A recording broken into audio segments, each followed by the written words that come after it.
Brought to you by TechnoSpark 20 series smartphones.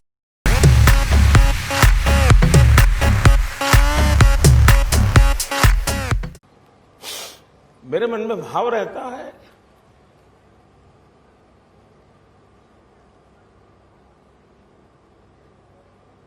हो सकता है मेरी मां ने मुझे जन्म दिया,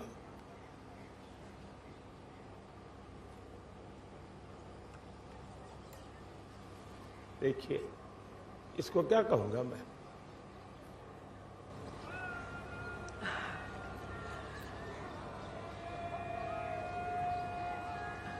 ये भाजपा नहीं है जी, वो शायद मुझसे जोड़ने के लिए झंडा रखा है हाथ में। बिल्कुल।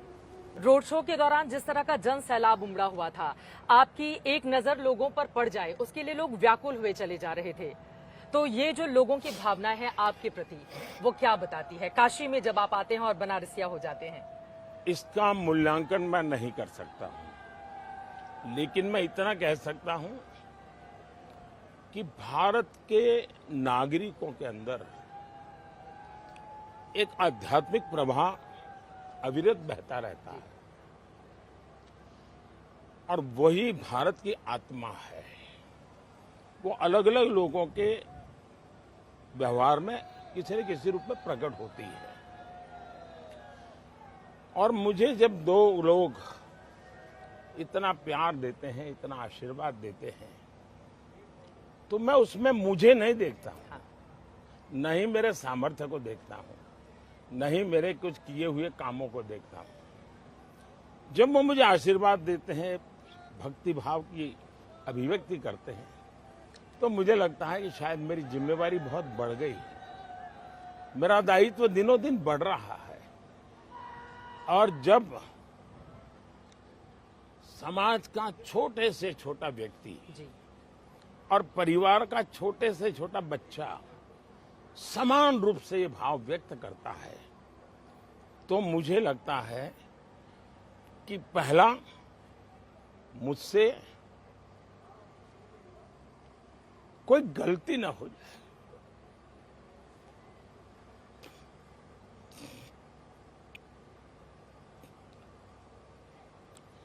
दूसरा मेरे मन में भाव रहता है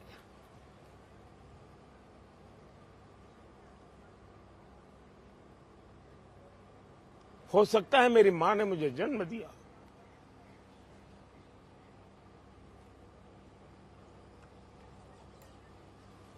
देखिए इसको क्या कहूंगा मैं।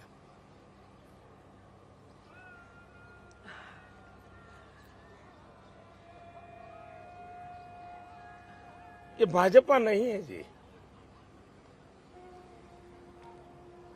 वो शायद मुझसे जोड़ने के लिए झंडा रखा है हाथ में। बिल्कुल।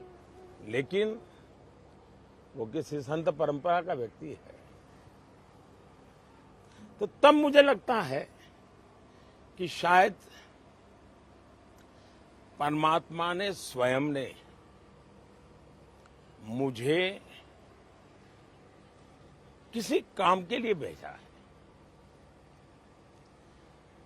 और परमात्मा ने भारत भूमि को चुना, परमात्मा ने मुझे चुना और एक प्रकार से मैं अब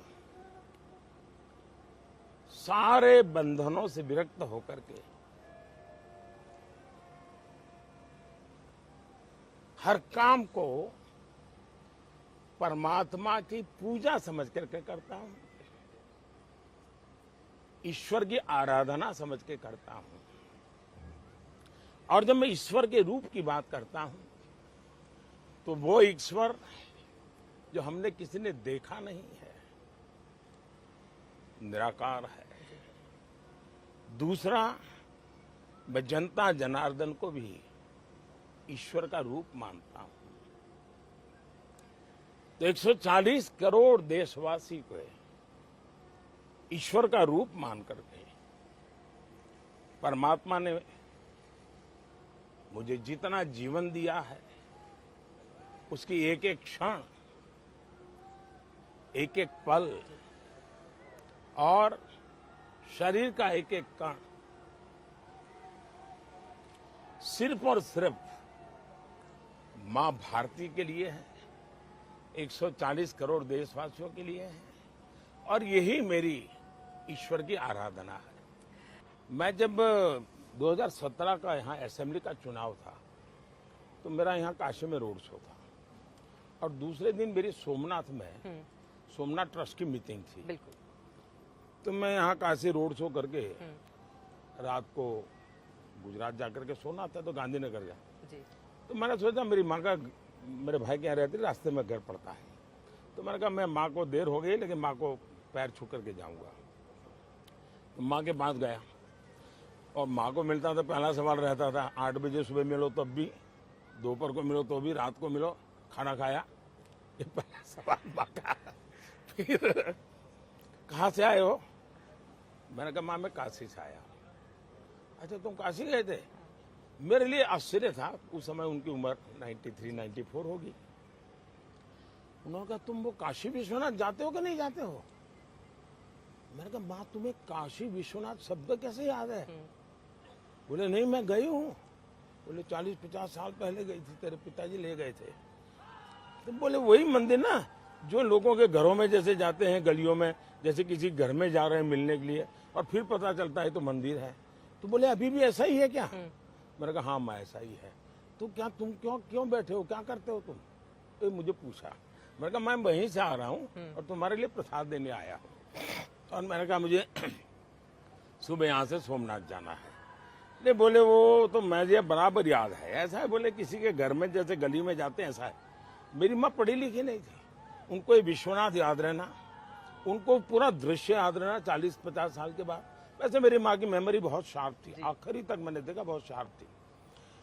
तो एक, और दूसरा मेरी माँ के एक वाक्य मुझे ये मैं कभी भूल नहीं सकता। और वही माँ जब 100 साल की हुई और उनका 100 का जन्मदिन था जी। तो मैं माँ के पैर छूने गया था। हम कभी जन्मदिन वगैरह तो मनाए नहीं जीवन में। तो माँ ने कहा, मैंने माँ को कहा माँ मैं मेरे लिए तो कुछ कहो, तो मैं क्या करूं? तो मेरी माँ ने एक जो वाक्य कहा है, शायद बड़े बड़े पंडितों के लिए भी बड़ा मुश्किल होगा। ज्यादा वो बोली नहीं, उसने कहा देख भाई 2 चीजें ध्यान रख। अच्छा इसके साथ मैं एक और बात कहता हूँ।